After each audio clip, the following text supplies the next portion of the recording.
year, the Year 7 and 8s have been fortunate enough to be involved in an innovative program called Real-Time Learning, where students are encouraged to develop their own projects around areas of interest to them. Some examples of this are bicycle repairing, Project Longshot, Senior Techies, where our students teach seniors in the community how to use technology, and many more. In Project Body Image, we've unpacked a lot of relevant issues in our lives which affect the way we perceive our bodies. Have you ever stopped to think what Barbie was advertising, sending a completely unrealistic image to your younger self? Did you know if Barbie was a real person, she would have to walk on all fours because her boobs are too big, her waist is impossibly thin and her head is too small, her eyes are too big? Barbie's physique is impossible. No human could actually achieve her body. What message is this sending to children? Through invasive surgery, women choosing to alter their natural bodies, facelifts, breast augmentation, liposuction, are fast becoming commonplace among younger and younger women.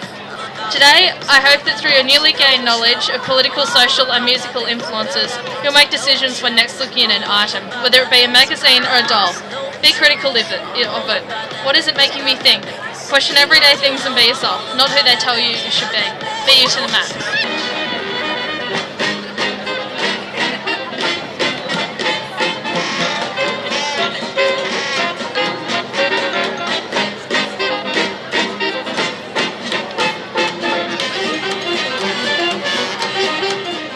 Roaring Twenties. The end of World War I was 1918 and prohibition was in place during 1920 to 1933. Alcohol was illegal but cocaine was readily available and a popular thing to do. At this time, more Americans lived in the city than on farms. The most familiar symbol of the Roaring Twenties is probably the flapper, a young woman with bobbed hair and short skirts who drank, smoked and said what might be termed unladylike things. Women were not allowed to vote and many had white-collar jobs. This was the age of the automobile and the Ford Model T cost just $260 in 1924. Jazz bands played and what young people wanted to do was dance. The Charleston, the Cakewalk, the Black Bottom and the Flake Hop. This was the era of Coco Chanel, Christian Dior and Couture. Coco Chanel said no more corsets. She was a major fashion figure at the time as much of her chic and progressive designs. Chanel helped popularise the bob hairstyle, the little black dress and the use of jersey knit for women's clothing, and also raised the status of both costume jewellery and knitwear. Above the knees, pinafore corsets were abandoned and women borrowed their clothes from the male wardrobe and chose to dress like boys at a time where women in pants were still a shocking thing to see.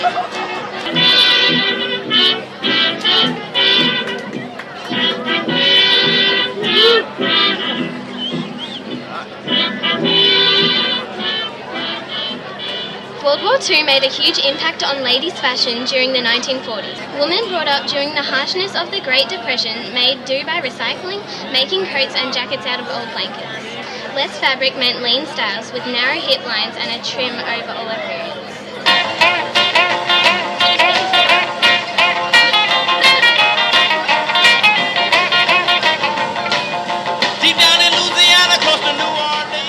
After the Second World War, many of the men had died, which led to the younger generation getting jobs and having a disposable income. They also had a lot of spare time on their hands because of all the things they didn't need to do. The word teenagers was invented around this era of time. Because of this, lots of brands angled their clothing at teenagers because they knew that they had the money to spend on fashion. Denim jeans, which were originally for people in prison and for farmers, became mainstream and a normal clothing item. Because of this, we are still wearing denim jeans today. They also started to wear colourful floaty dresses with high waistbands and black ballet flats with straps. Bobby socks were also in fashion and hair accessories were always colourful and fun. Rock and roll brought the white and black people together and ended racial segregation. All of this made the 1950s an era of change. The hippie generation appeared in America in the late 1960s. Hippies could generally be identified by the way they looked. The women wore long peasant-type skirts and blouses. They let their long hair hang free. The men wear long, baggy, ill-fitting pants and in many cases tie-dyed shirts. Both sexes preferred sandals and being barefoot to any other kind of footwear. You would often see them carrying flowers and wearing peace signs along with their beaded jewellery. Unfortunately, to many hippies, turning on meant getting into drugs. They thought that marijuana would bring them peace to the mind and that LSD, a hallucinogenic, would help them see the world in a better way. This is how many adults saw the hippie movement. Young, unmotivated people who dropped out of school, dropped out of society, and sat around all day taking drugs. This is also one reason the hippie generation felt they could trust no one over the age of 30. Not all hippies were drug users. Some were sincerely looking for a way to bring peace and understanding to the world. They called the leaders in charge of the country and the world the establishment. They believed all differences in religion and culture could be solved by the peaceful means.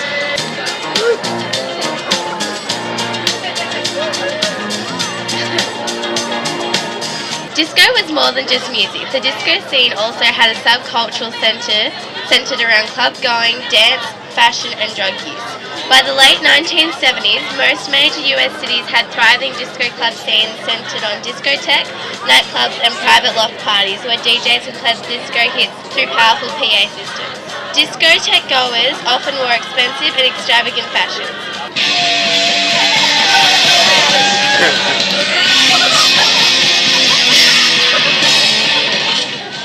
Punk rock was originally used to describe the garage musicians of the 60s.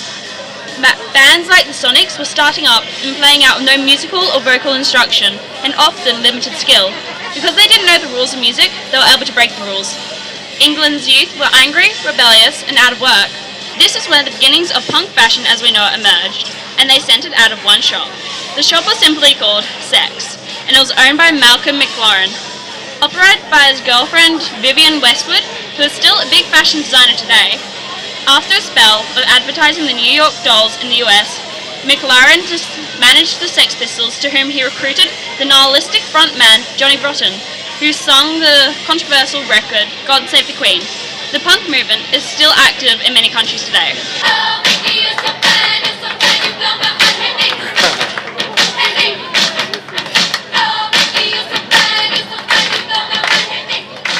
Many things happened in the 80s that influenced fashion. It changed from the 1970s conservative look to the bold and glitzy party girl or the punk studded jacket style. There was a newfound wealth and credit cards became hugely popular. Earning big money and spending big money was the focus of many Australians. There were many world events happening during the 1980s, like the Cold War and the tearing down of the Berlin Wall. There was a lot of innovation in children's toys and Rubik's Cubes were very popular. Hip-hop was just beginning and shorter pads were in fashion. Hair had to be big and makeup was very bright. Overall, the 80s was a very colourful, amazing time that influenced the world. Because you know I'm all about that bass, no trouble. I'm all about that bass, no trouble. I'm all about that bass. Cosplay, the practice of dressing up as a character from a film, TV show, book or video game. Cosplay is a form of performance art. It focuses on dressing up as fictional characters, but dressing as real-life figures is not uncommon. Some cosplays may be unnoticeable as they've been altered to look that way or normal. Cosplay was often interpreted by older generations of society as weird. They didn't understand that people going to events dressed as characters was enjoyable and a good way to break out of the norm. As it continued, it was accepted more widely into society. More and more people were joining in this new craze. Unlike a lot of types of fashion, cosplay was all-inclusive. It gives anyone the freedom to dress up as anything they want and no one judges. You are free to be who you want to be. No matter what body type, race or culture you are, everyone is accepted in the cosplay community. Thank you everybody for watching today. We hope that you have enjoyed our parade of fashion through the decades and understand a little bit more about how political and social events have influenced fashion and our perception of ourselves. Just remember, it's important to be yourself because everyone else is taken.